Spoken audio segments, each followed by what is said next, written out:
말씀 전례가 시작됩니다.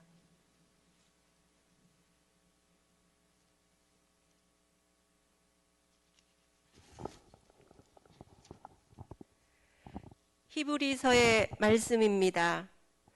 형제 여러분, 이제 그리스도께서는 더 훌륭한 직무를 맡으셨습니다. 더 나은 약속을 바탕으로 세워진 더 나은 계약의 중재자이시기 때문입니다. 저 첫째 계약에 결함이 없었다면 다른 계약을 찾을 까닭이 없었을 것입니다. 그런데 하느님께서는 그들의 결함을 꾸짖으시며 이렇게 말씀하십니다. 보라, 그날이 온다. 주님께서 말씀하신다. 그때 나는 이스라엘 지방과 유다 지방과 새 계약을 맺으리라. 그것은 내가 그 조상들의 손을 잡고 이집트 땅에서 이끌고 나올 때에 그들과 맺었던 계약과는 다르다. 그들이 내 계약을 지키지 않아 나도 그들을 돌보지 않았다. 주님께서 말씀하신다. 그 시대가 지난 뒤에 내가 이스라엘 지방과 맺어줄 계약은 이러하다. 주님께서 말씀하신다. 나는 그들이 생각 속에 내 법을 넣어주고 그들이 마음에 그 법을 새겨주리라. 그리하여 나는 그들이 하느님이 되고 그들은 나의 백성이 되리라.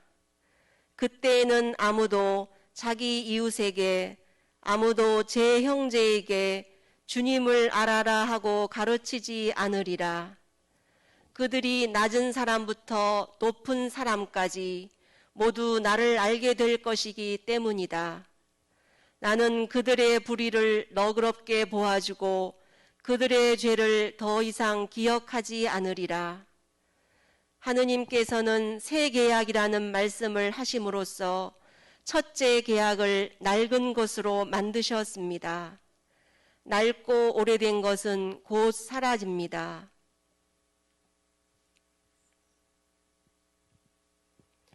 주님의 말씀입니다. 하느님 감사합니다.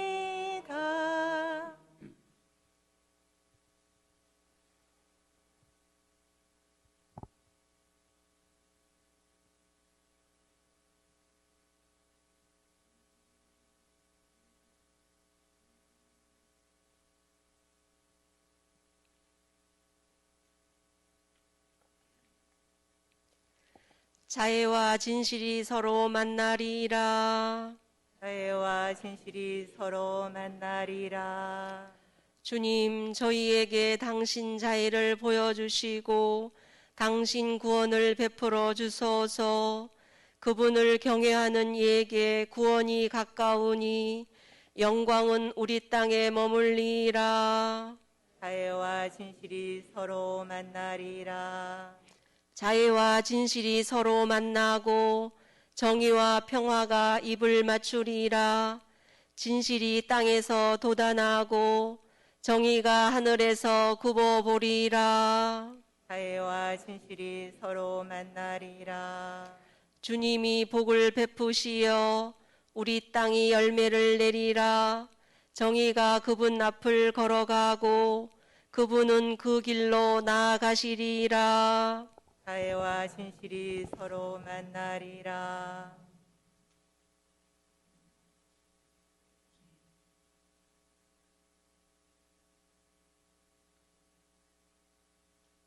모두 일어서십시오. 할렐루야, 할렐루야. 하느님이 그리스도 안에서 세상을 당신과 화해하게 하시고 우리에게 화해의 말씀을 맡기셨네. 할렐루야. 주님께서 여러분과 함께 또한 사제의 영과 함께 마르코가 전한 거룩한 복음입니다. 영광 받으소서.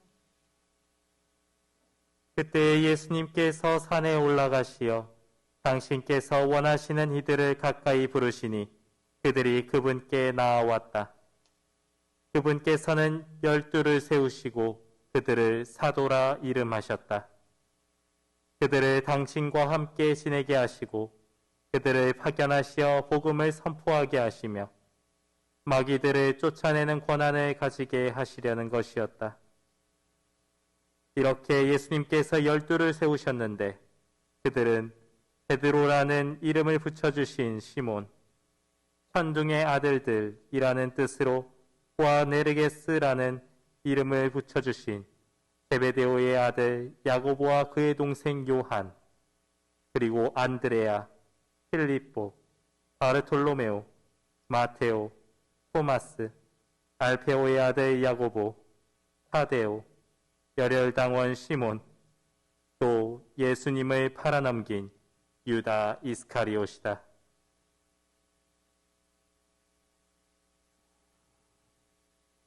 주님의 말씀입니다. 그리스도님 참여합니다.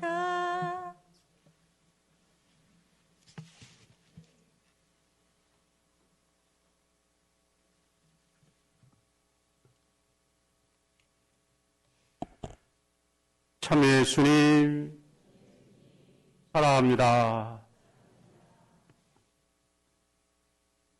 2018년에 프랑스는 1998년 이후 20년 만에 다시 한번 그 월드컵 축구 우승을 합니다. 당시 크로아티아 축구 강국이죠. 크로아티아와 결승에서 맞붙여서 승리를 합니다.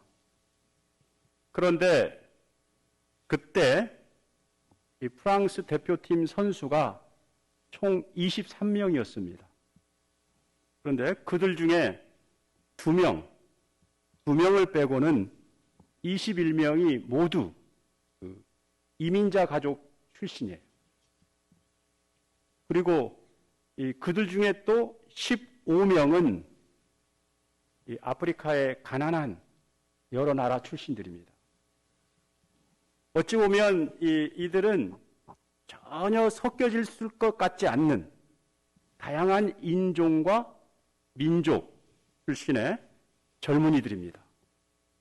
근데 그 젊은이들이 한 팀이 된 거죠. 한 팀이 돼서 서로를 차별하지 않았다. 서로를 아끼고 존중하면서 이렇게 함께 뛴 거죠. 그래서 결국에는 승리를 거머쥔 겁니다. 그래서 당시 그 미국의 CNN 방송은 그 프랑스 팀을 레인보우 팀, 그러니까 무지개 팀이라고 명명하고 그 이름을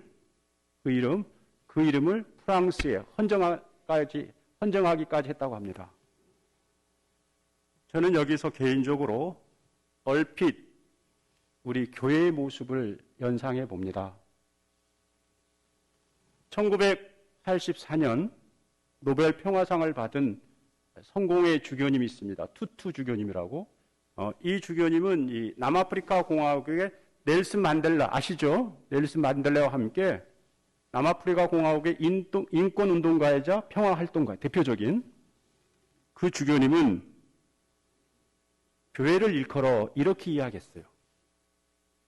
교회는 빨주, 노초, 파남보의 그 여러 색깔들이 어우러져 하나의 아름다운 빛을 내는 무지개 공동체다 라고 이야기를 해요. 달리 말하면 이 말은 무슨 말일까요? 달리 말하면 교회는 10인 10색, 그러니까 여러 다양한 사람들이 주님의 사랑, 이 주님의 사랑이라고 하는 이 깃발 아래 모여가지고 무지개처럼 아름다운 일치를 구현하는 하느님 백성의 공동체다라는 겁니다. 그런데 이 투투 주교님의 이 정의, 하느님 백성의 공동체라고 하는 이 정의는 제2차 바티칸 공회가 말하는 교회의 정의이기도 합니다. 바로 이 교회의 시초, 이런 교회의 시초가 오늘 복음에 나오는 그 제자들의 공동체입니다. 이제 예수님께서는 그동안 함께 했던 많은 사람들, 병자들, 더러운 영이 걸린 사람들, 그런 사람들 곁에서 벗어나서 어떻게 합니까? 산에 올라가십니다. 그곳에서 이제 당신과 함께 지내고 당신의 복음 선포 활동을 협력할 그런 제자들을 세우시기 위해서 하나님께 간절히 기도를 해요. 저는 예수님이 매 순간 아주 중요한 순간마다 항상 군중에게서 떨어져서 하느님과 함께 머물면서 간절히 기도하는 모습을 묵상할 때마다 나도 저렇게 살아야 되는데, 우리가 어떤 일을 하든지 간에 정말 중요하다라고 느끼는 순간이 있으면 하나님께 우선 매달려야 돼.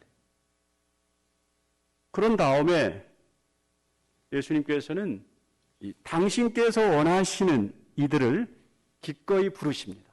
그러니까 여기서 부르심의 의미를 느껴볼 수가 있어요. 이 부르심이라고 하는 거, 예수님의 제자가 된다라고 하는 것은 인간 편에서 원해서 된 것이 아니라는 겁니다. 그러니까 좀 더 구체적으로 얘기하면 자신의 의지와 열정으로 되어지는 것이 아니에요. 여기서 분명히 이야기하고 있죠? 예수님께서 원하시는 사람들을 가까이 부르신 거예요. 그러니까 전적으로 하느님의 뜻에 의해 이루어진 섭리이자 은총입니다. 그러니까 사제라고 하는 것은, 예를 들면 사제라고 하는 것은 자기가 원해서 자기의 노력으로 자기의 열정으로 되어지는 것이 아니라 주님의 부르심에 의해서 주님이 만들어주는 거예요. 그러니까 달리 말하면 교회가 사제가 되게끔 해주는 거예요. 또한 예수님의 제자 선택 기준 역시 세상과는 전혀 딴판입니다. 그렇죠? 소위 말하면 출중한 스펙을 고려하지 않습니다. 세상은 그 사람의 그 인물을 뽑을 때 뭐를 먼저 봅니까? 그 사람의 스펙, 출중한 스펙을 고려하죠. 그런데 예수님은 그런 거 전혀 고려하지 않습니다. 이것은 제자들의 면면을 보면 이해할 수가 있죠. 예를 들면 여러분들이 잘 알고 있는 수제자인 베드로는 어떤 사람입니까? 베드로는 그저 나대기 좋아하고 덤벙대는 실수투성입니다. 그리고 야고보와 요한 형제는 어떤 사람들입니까? 야고보와 요한 형제는 천둥의 아들들이라는 별명을 붙일 정도로 너무 성격이 급한, 요즘 말로 하면 과잉행동 장애를 가진 문제아들이에요. 그런데 예수님은 아주 묘하게도 이 베드로와 야고보와 요한을 어떤 제자로 삼습니까? 가장 중요한, 제자들 중에서 가장 중요한 핵심 멤버로 삼아요. 그래서 항상 어디를 갈 때마다 베드로와 야고보와 요한을 데리고 다니지 않습니까? 여기다가 마테오는 어떤 사람입니까? 마테오는 당시 매국노 취급을 받던 세리입니다. 그리고 심지어 열렬당원 시몬은 어떤 사람입니까? 시몬은 잘 나오지는 않았지만, 그러니까 당시 교회의 역사가들이 표현을 빌자면 폭력마저 불사하는 혁명가래요. 이상주의자. 그러니까 마테오와 이 시몬은 극과 극의 대척점을 이루는, 섞어질 수 없는 물과 기름과 같은 사람들이 모인 거예요. 심지어 예수를 팔아넘긴 유다 이스가리옷까지 정말 기가 막힐 정도입니다. 마치 비유를 빌자면 이 살얼음판과 같이 언제 깨질지 모르는 그런 조합입니다. 어떻게 이런 제자단을 가지고 어떻게 교회를 이룰 수 있을까? 그리고 하나님의 그 거창한 복음 선포가 이런 제자들을 통해서 이루어질 수 있을까? 걱정이 될 정도였을 겁니다. 그런데 어떻게 됩니까? 그런데 시간이 흐르면서 그들은 예수님의 사랑 안에서 깎여지고 깨어지고 녹아내리면서 조화롭게 일치를 이루어. 그러면서 어떻게 됩니까? 성벽처럼 단단한 교회 공동체가 됩니다. 그러므로 형제 자매 여러분, 우리가 지금 이렇게 있는 이 교회 공동체도 마찬가지입니다. 우리 교회 공동체도 다양한 출신의 사람들이 모인 거죠. 우리도 주님의 사랑 안에서 서로가 저부터가 끼어지고 깎여지고 녹아내리면서 그러면서 교회 공동체 하나의 일원이 되는 거예요.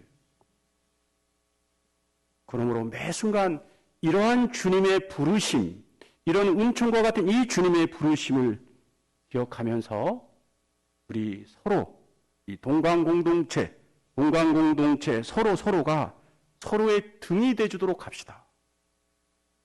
그렇게 될 때 주님 보시기에 좋은 그런 교회 공동체가 될 수 있을 것입니다.